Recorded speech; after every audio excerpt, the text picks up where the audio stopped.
guys! Assalamualaikum! Good morning! So, dahil maaga po ngayon, konti pa lang po ang tao dito ngayon sa Divisoria.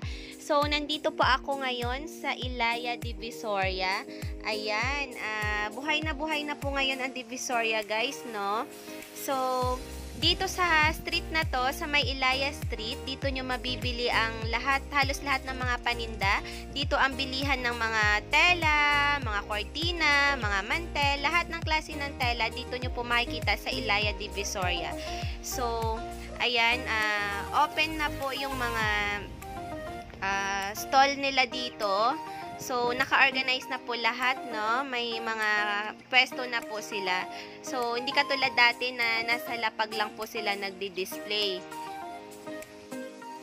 Dahil maaga-aga pa, konti pa lang yung tao dito. Pero mamaya, pag medyo tanga-tanghali na, dagsa na po yung tao dito.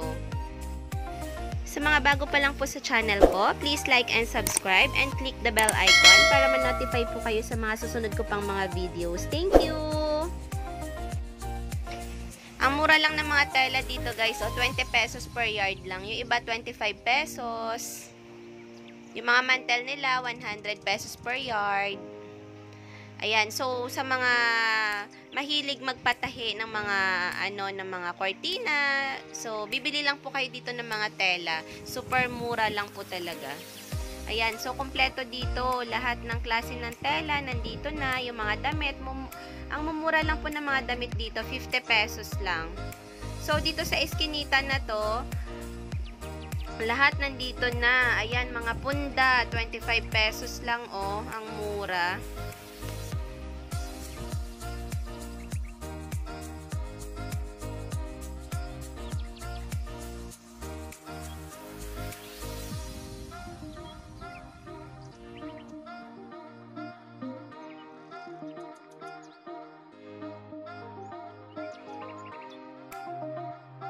So, ang sarap mamili dito guys kapag marami din po tayong pera. Pero pag wala po tayong pera, ay hindi rin masarap.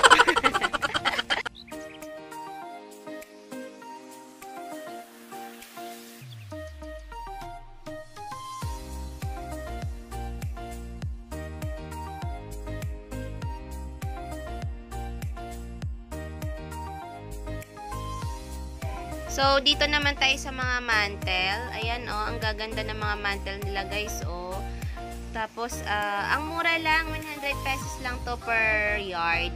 Ayan. So, ang gaganda, yayamanin. Diba? Ang ganda.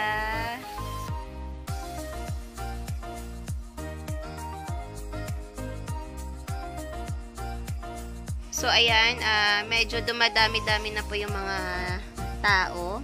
Parang normal na po dito sa Divisoria guys kasi ang dami na rin pong mga namimili. Tsaka open na po kasi lahat kaya masarap na mamili dito. Yan, mga throw pillow nila, 50 pesos na lang. So ayan. Kasya pa rin yung malaking sasakyan. Dati ang sikip-sikip dito, grabe.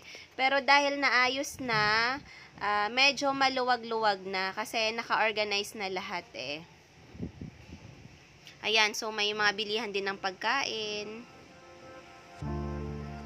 Pero halos karamihan talaga dito mga tela kasi dito talaga ang alam ng mga tao na bilihan ng mga tela. Yan, mga bagsakan ng mga tela para makatipid kayo pag DIY kayo ng mga bedsheet, yung mga punda-punda. Ayan.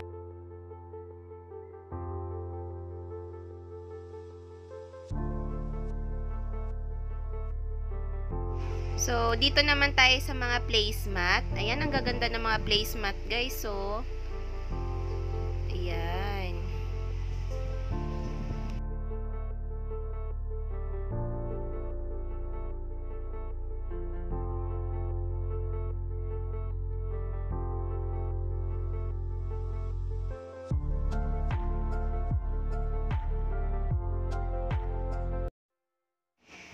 So, yung mga ganito nila, 50 pesos lang.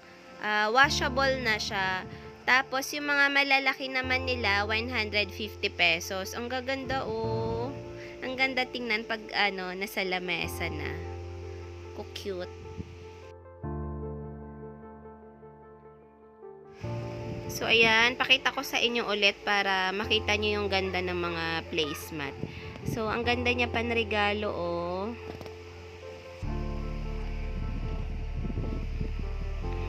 Medyo manipis lang siya, pero yung design niya kasi ang ganda.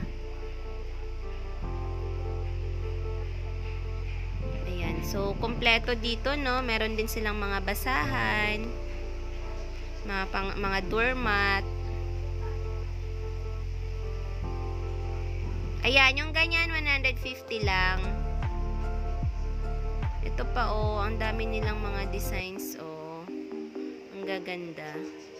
Ayan, oh. Yan, yung mga malalaki, 150 naman.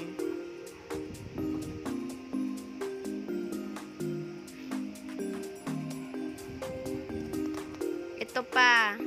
Ayan, oh, ang ganda. O, diba? Yayamanin. Pang social-social na placemat. Tapos, yung ulam natin, ano lang, no, tuyo. Pero masarap ang tuyo, diba?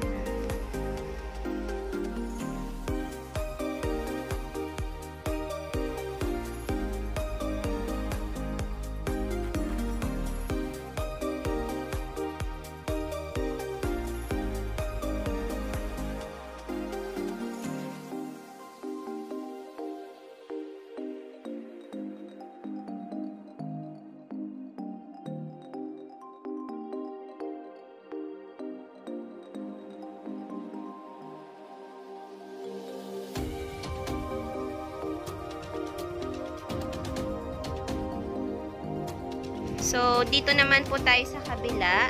Ayan. Mantel ulit. Magagandang mga mantel. Ayan. So, pinapakita pa po ni Kuya sa akin. 120 daw po yan. So, medyo mataas-taas konti compared dun sa kabila kanina na 100 pesos lang. So, dito po sa street na to, MB Santos Street, dito po yung papuntang Divisoria Mall. So, ayan. So, dito sa street na to, dito po ang bilihan ng mga school supplies at mga iba't ibang mga decors.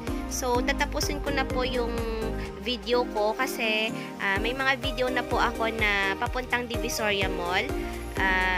Makikita nyo po sa description box ko, ilalagay ko po para may mga ibang katanungan po kayo, check nyo na lang po ang description box ko. Thank you!